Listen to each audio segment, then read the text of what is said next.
you're not only making you 50, you're making another 30 or 40 more. You're making 80 or 90 grand.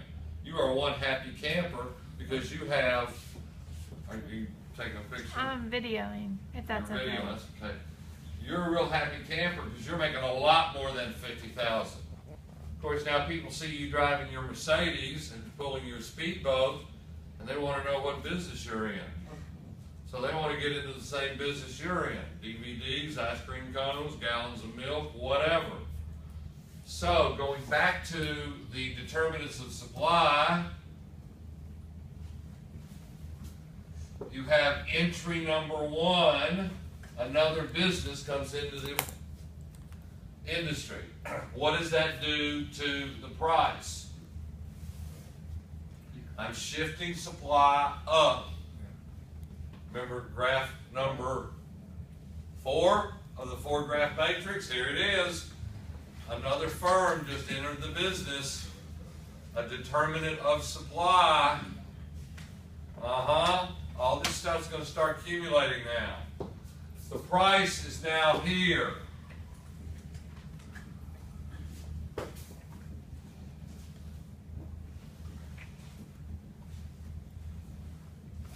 What did that do? Lowered your price and took away some of your business, didn't it? The competition just lowered the price and took away the business. The market supply went up. Whoops.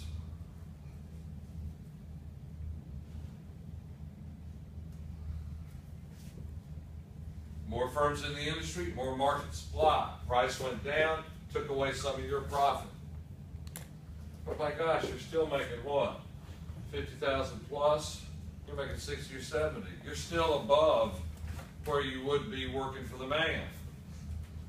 Somebody else sees you making that kind of money. What do?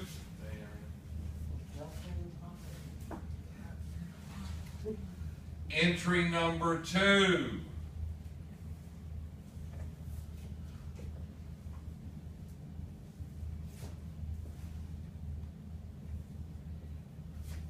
This is number 1. This is number 2. What did number 2 just do to you? It took you down to your to where you recognize the margin. I know. I want a fancy word here. Something diminishing? No. They took you down to break even. You are break even with where you would have been working for the man. You're making $50,000.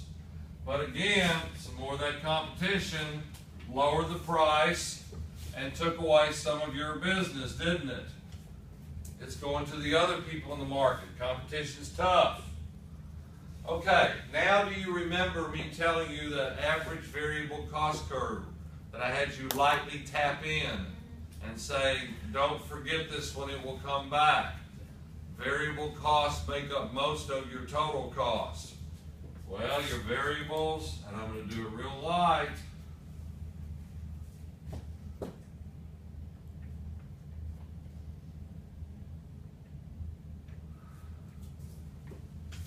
That is your average variable cost. Are you?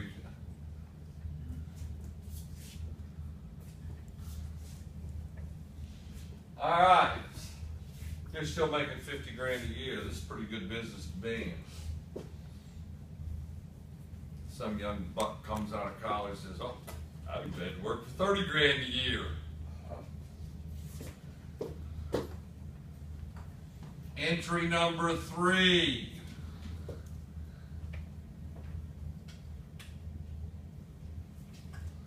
What does this do to you?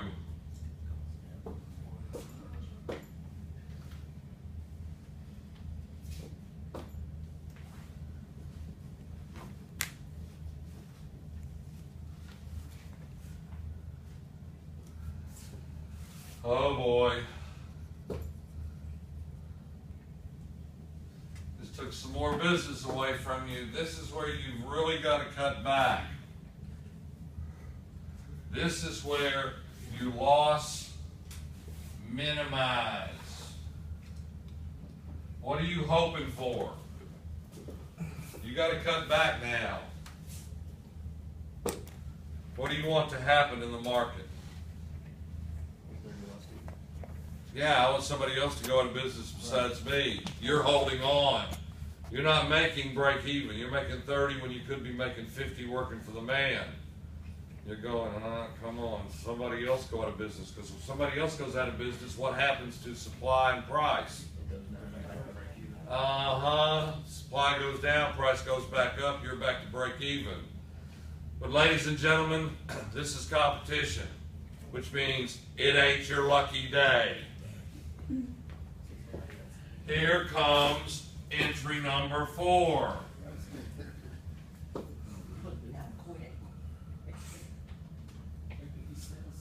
Now what does it do?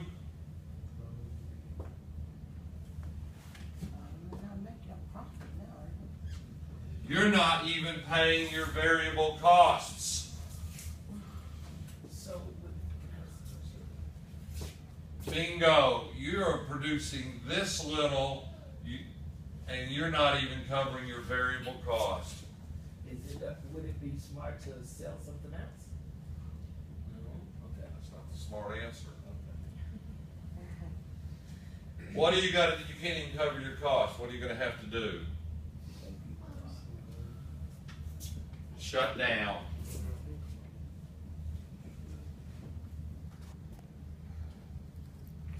Notice how cold, cool, cruel, calculating competition is.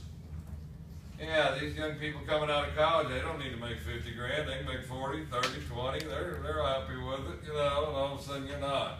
And all of a sudden you're out of business. Why are you out of business? Louder? You can't pay any of your costs. There's a deeper reason. You didn't think out economically what you wanted to do. Did you go into business to get smaller? No. Did you go into business to go out of business? You went into business to maximize your profits and get bigger. Go to the long run. This is the short run graph. You should have predicted competition was coming in, and when you did this, and they cut you in half, you thought, I should do what? I should go to the long run. I should expand. I should have about here.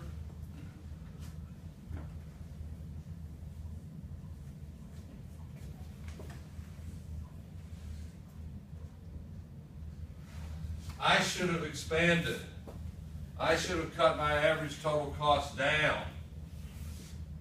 Now, if I had gone into the long run, which is what this represents, where would I be?